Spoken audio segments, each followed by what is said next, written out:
우리가 보고 있는 이 에스더서는 포로 귀환 시대에 이스라엘의 역사를 다룬 그런 역사서 중에 한 권입니다. 페르시아의 수도 수산에서 일어난 사건을 다루고 있고, 특별히 우리가 이제 앞으로 보게 될 유다인들이 대적의 손에서 구원을 얻는 불임절의 기원이 되는 그런 사건을 기록하고 있습니다. 지난주에 이어서 이제 하만의 음모로 인해서 자신의 민족이 멸절 위기를 맞게 되자 에스더는 신앙의 아버지와 같은 모르드게의 말을 듣고 자기가 규례를 어기고 왕 앞에 나아가겠다고 했습니다. 그리고 이제 3일간 함께 금식하기를 부탁했습니다. 에스더는 3일 금식 후에 드디어 액션을 취합니다. 그것이 이제 오늘 본문에 나오는 그런 사건인데요. 왕후의 예복을 입고 왕궁의 안뜰로 들어갑니다. 죽으면 죽으리라라는 그런 각오로 들어간 것입니다. 왜냐하면 우리가 4장에서 보았던 것처럼 왕의 부르심이 없이 왕에게 나아가면 죽을 수 있었기 때문입니다. 우리는 이 상황을 그냥 에스더가 믿음으로 나아갔다라는 정도로 생각하는 그런 경우가 많습니다. 그런데 에스더는 이때 상황 가운데 많이 두려웠을 것입니다. 에스더는 전에 있었던 왕후 와스디가 왕의 명령을 한 번 거절해서 쫓겨난 그 사실을 잘 알고 있었습니다. 그런데 자신은 왕의 부름도 받지 않고 왕에게로 나아가고 있기 때문에 왕후의 자리에서 폐위되는 그런 정도가 아니라 생명을 잃을 수도 있다라는 것을 에스더는 잘 알고 있었습니다. 그럼에도 불구하고 에스더는 모든 것을 하나님께 맡기고 왕 앞으로 나아갔던 것입니다. 기도하며 얻은 믿음과 용기를 가지고 자기 백성들을 위해서, 자기 민족을 위해서 왕에게 나아갔던 것입니다. 하나님의 백성들은 주님께서 주신 어떠한 일을 가지고 어떠한 또 사명을 가지고 나아가는 가운데 어려운 그런 장애물을 만나게 될 때 기도하며 믿음과 용기를 가지고 하나님께 모든 것을 맡기고 나아가야 되고, 또 모든 결과도 하나님께 맡겨야 한다는 것을 우리가 여기서 배우게 됩니다. 믿음과 용기로 최선을 다한 후에 그 결과까지도 하나님께 맡길 수 있는 것이 진정으로 하나님을 신뢰하는 것임을 우리는 기억해야 하겠습니다.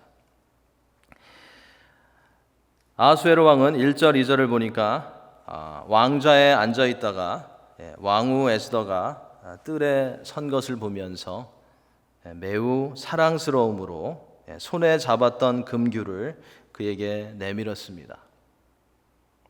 이제 일단은 에스더가 이 장면을 보면 죽지 않게 된 것입니다. 그리고 왕은 에스더에게 이런 말을 합니다. 그대의 소원이 무엇이며 요구가 무엇이냐? 이러한 왕의 반응은 이 에스더가 염려했던 것과는 너무나도 다른 것이었습니다. 에스더는 3일 동안 금식을 했습니다. 4장 16절에 의하면 먹지도 마시지도 않았습니다.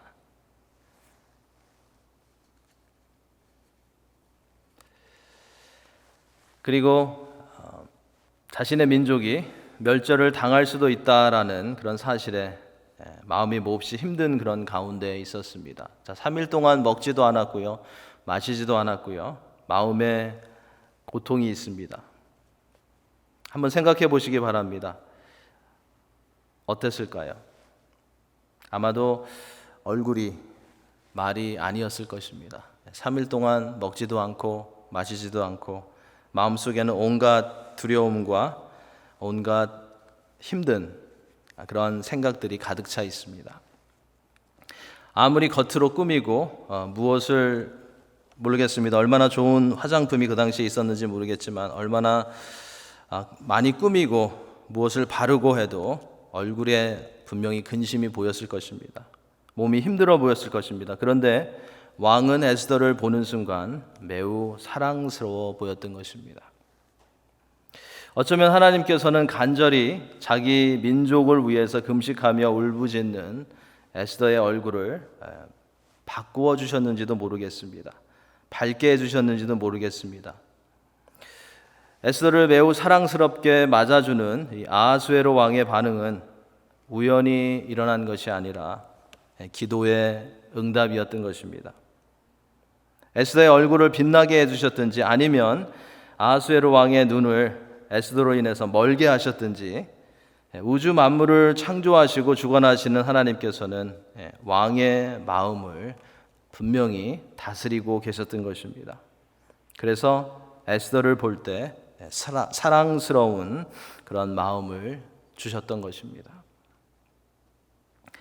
하나님께서는 왕후의 위치에 있으면서도 자신의 백성을 위해서 희생을 각오하고 하나님께 모든 것을 의탁한 에스더를 생각하시고 역사해 주셨던 것입니다. 왕이 한 달간 에스더를 불러주지도 않고 찾아주지도 않았다고 했습니다. 왕이 에스더를 사랑스럽게 맞아준 것이 하나님의 역사하심 때문이라는 것을 바로 이 사실이 우리에게 증거해 줍니다. 한 달 동안 에스더를 불러주지도 않고 찾아주지도 않았는데 한 달간 에스더를 불러주지 않았다는 것은 에스더가 왕의 총애를 잃었든지 아니면 받지 못하고 있었다라는 것을 말해줍니다. 그런데 왕이 에스더를 보는 순간 하나님께서 왕의 마음을 다스려 주시기 때문에 그를 사랑스럽게 맞아줄 수 있었던 것입니다. 왕 앞으로 나온 에스더를 향해서 왕은 특별한 그런 말을 합니다.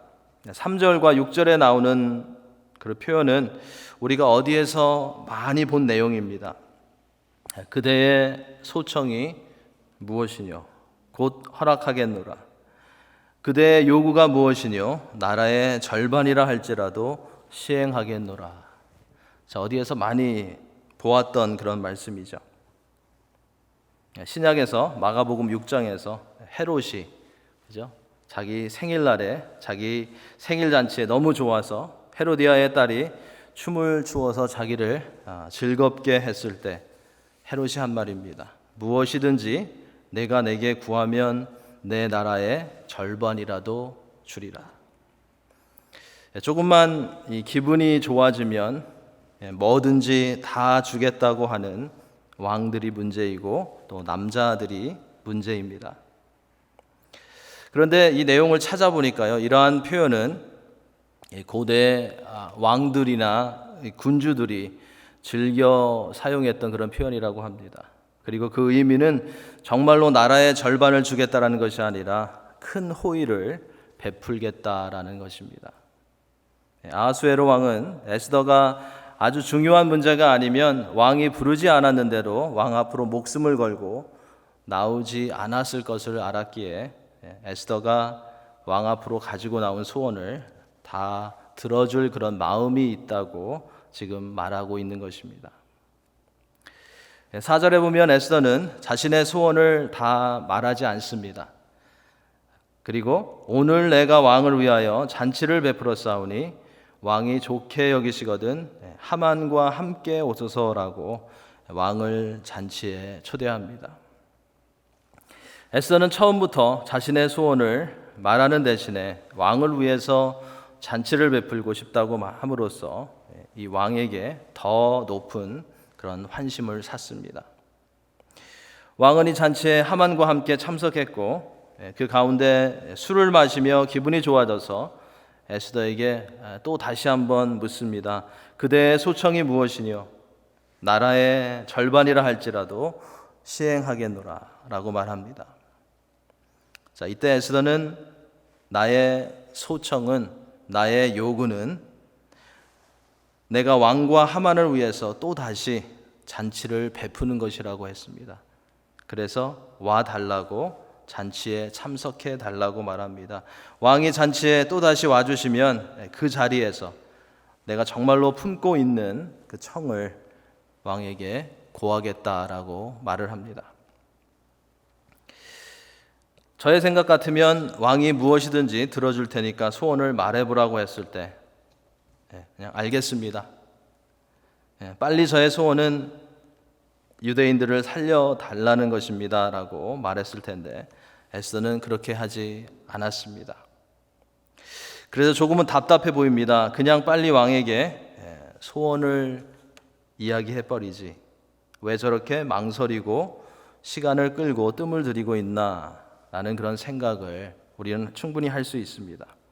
그런데 에스더는 왕으로 하여금 자신의 소원에 대해서 더욱 호기심과 관심을 갖게 했던 것입니다. 두 번씩이나 잔치를 베풀면서 자신의 진짜 소원을 말하는 것을 미룸으로써 더욱더 왕이 에스더의 소원을 들어주도록 한 것입니다. 우리가 지금까지 보아왔던 이 아하수에로 왕을 생각하면 만약에 이 에스더가 왕이 소원을 물었을 때 즉시 자신의 소원을 말했다면 왕은 분명히 그 소원을 가지고 하만에게 갔을 것입니다. 그리고 하만과 의논해 보았을 것입니다. 하만의 말을 듣고 마음이 흔들려서 허락하지 않았을 것입니다. 에스더는 서두르지 않고 신중하게 행동했습니다. 에스더는 자신의 금식 기도와 유다 백성들의 금식 기도 가운데 하나님께서 주시는 확신과 지혜를 얻었던 것입니다. 자신의 소명과 사명을 깨닫고 나아가는 에스더에게 하나님께서 지혜를 주신 것입니다. 우리도 그렇습니다. 우리가 하나님께서 우리를 부르셨다는 것을 깨닫고 주께서 맡겨주신 일을 위해서 한 걸음씩 나아갈 때 하나님께서는 우리에게 하늘에 지혜를 주십니다.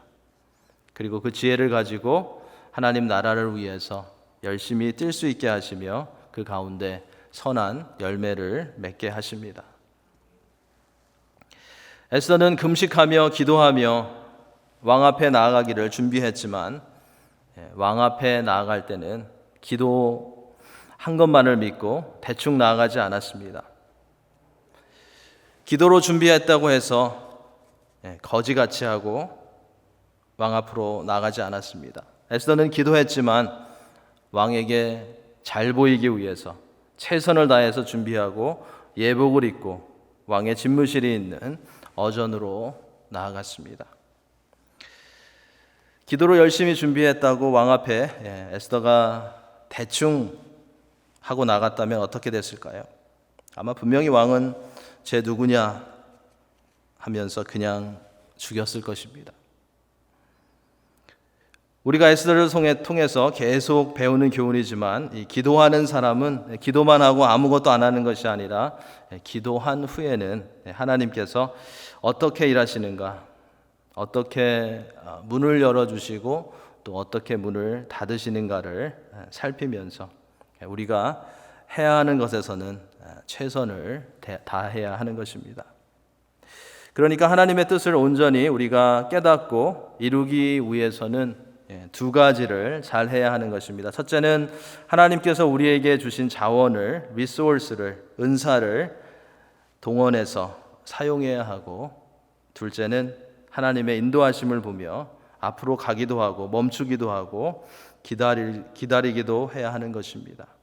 이 두 가지를 잘 할 때 우리는 하나님의 뜻을 깨달을 수 있고 또 하나님의 뜻을 온전히 이룰 수 있는 것입니다.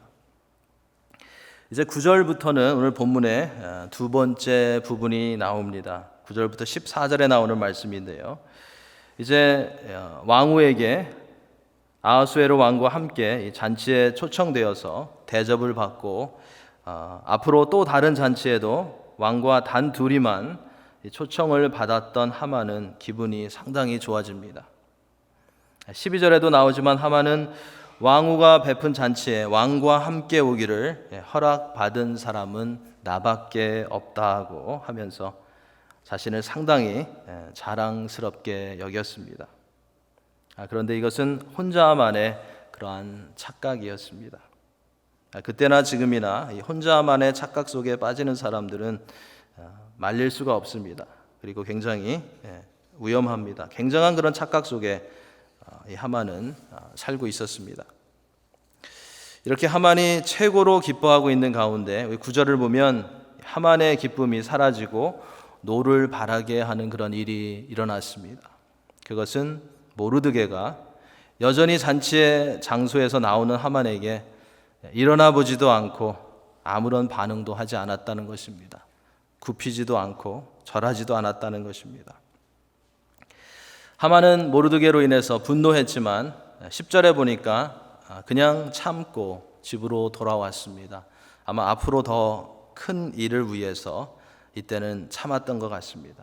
그리고 그의 친구들과 아내 세레스를 청했는데 이 친구들과 하만의 친구들과 아내 세레스는 하만에게 개인적인 그런 모사의 역할을 카운셀러의 그런 역할을 했던 사람들로 보입니다.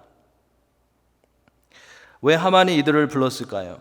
11절부터 13절에 나오는 이 본문의 흐름을 보면 자기의 자랑을 하고 싶어서였습니다. 자기가 얼마나 왕후에게 특별한 대우를 받고 있는지, 그리고 자신이 얼마나 많은 영광을 누리고 있고 많은 것을 가지고 있는지 자랑하기 원했던 것입니다. 그리고 동시에 자신의 모르드게로 인한 그런 분노를 말하기 위해서였습니다. 하만은 그의 모사들에게, 친구들에게, 아내에게 나는 지금 큰 영광을 누리고 있어서 너무나 기쁜데, 최고로 기쁜데 유다 사람 모르드게가 대궐문에 앉은 것을 보는 동안에는 이 모든 일이 만족하지 아니하다라고 말하고 있습니다. 그렇죠? 요즘도 우리가 이런 표현을 사용할 수도 있겠죠. 나는 정말로 예배하는 가운데 너무 기쁜데, 교회 나올 때는 너무 기쁜데 어떤 사람만 보면 그렇게 될 수도 있겠죠. 나는 만족하지 못한다. 그 사람만 보면 나는 나에게 있는 기쁨이 한 번에 다 날아가 버린다. 자, 지금 바로 그런 표현을 지금 하만이 하고 있는 것입니다. 나는 너무 만족하는데, 너무 기쁜데 유다 사람 모르드게만 보면 내가 가지고 있는 모든 것이 다 날아가 버리는 것 같다. 만족하지 못한다. 자, 이러한 하만의 말을 들은 이 모사의 역할을 했던 친구와 아내는 너무나도 간단하게 이것에 대한 솔루션을 말해줍니다. 우리 14절에 그 내용이 자세히 기록되어 있습니다. 14절 말씀 우리 한번 같이 읽겠습니다. 그의 아내 세레스와 모든 친구들이 이르되 높이가 50규빗 되는 나무를 세우고 내일 왕에게 모르드게를 그 나무에 매달기를 구하고 왕과 함께 즐거이 잔치에 가서서 하니 하만이 그 말을 좋게 여기고 명령하여 나무를 세우니라. 하만은 이 모르드게를 공개 처형하라는 이러한 친구들과 아내의 말이 너무 마음에 들었습니다. 금방이라도 왕이 그 일을 허락해 줄 것이라고 생각했습니다. 그래서 즉시 50규빗, 23m 정도 되는 나무를 세운 것입니다. 모세 율법에 의하면 나무에 매달려 죽은 자는 하나님의 저주를 받은 자라고 규정하고 있습니다. 이들은 이 모르드게를 그렇게 함으로써 수치와 경멸을 당하도록 모르드게가 수치와 경멸을 당하기를 원했던 것입니다. 여기서 우리는 이 악인들끼리 모여서 계속해서 악한 일을 만들어낸다는 것과 악인들은 악을 행하기를 쉬지 않는다는 것을, 악을 행하는 것을 기다리지 못한다라는 것을 볼 수 있습니다.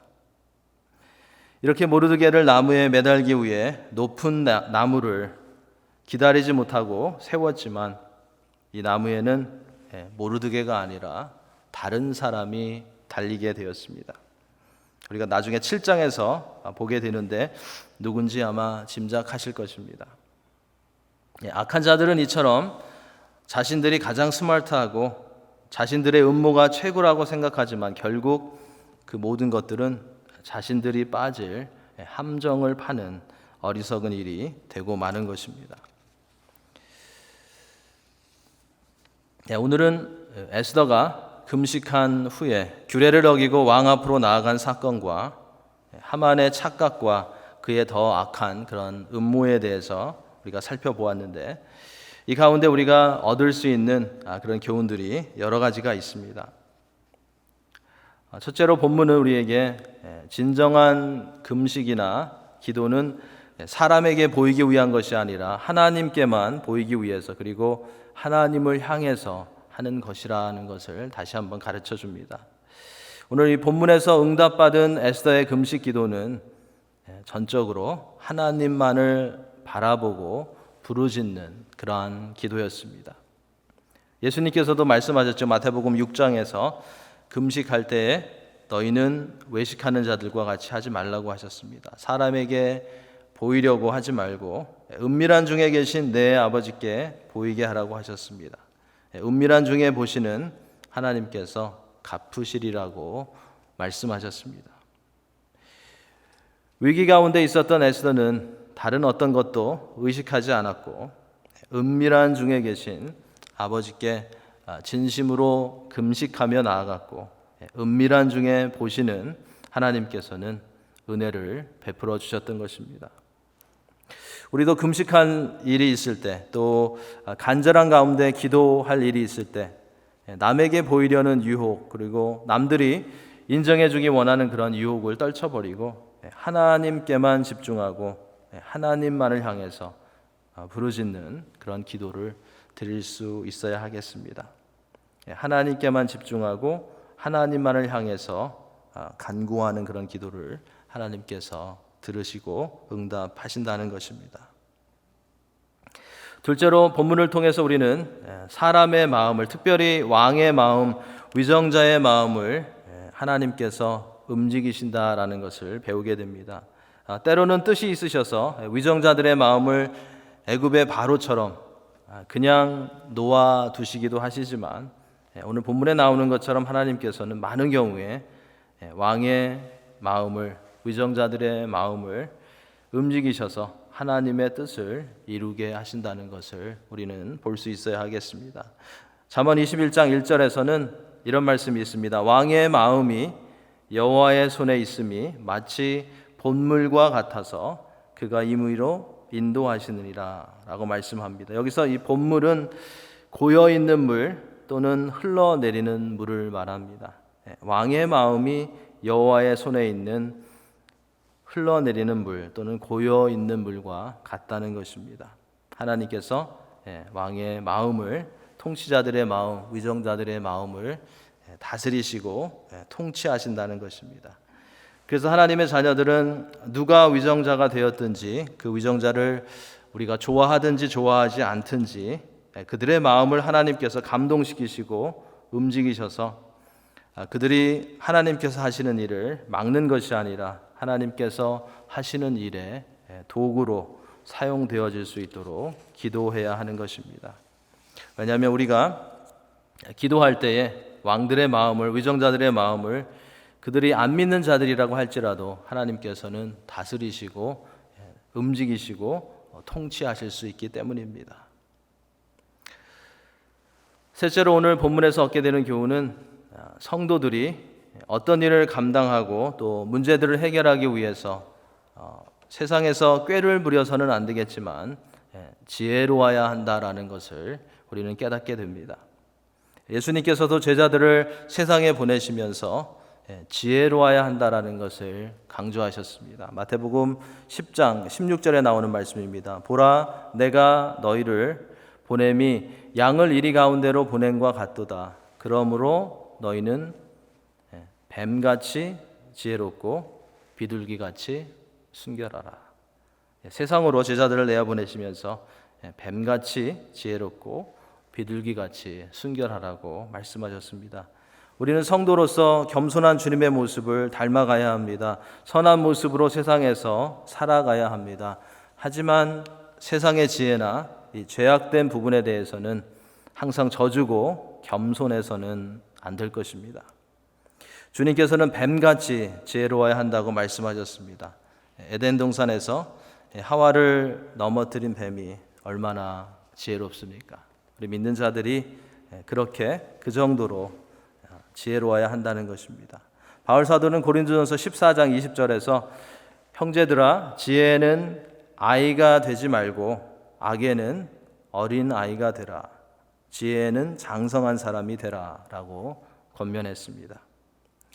성도는 악에 대해서는 그리고 죄에 대해서는 비둘기같이 순결하고 어린아이같이 되어야 하겠지만 세상에서 소금과 빛의 역할을 감당하며 마귀를 대적하기 위해서는 지혜에는 장성한 사람이 성숙한 사람이 되어야 할 것입니다. 오늘도 하나님께서 에스더서 5장을 통해서 주신 말씀 가운데 하나님께 더 집중하시며 하나님께서 때마다 순간마다 일마다 주시는 하늘의 지혜로 가정에서 교회에서 또 세상에서 승리하셔서 하나님께 영광 돌리시는 여러분들이 다 되시기를 예수님의 이름으로 간절히 축원합니다. 기도하시겠습니다.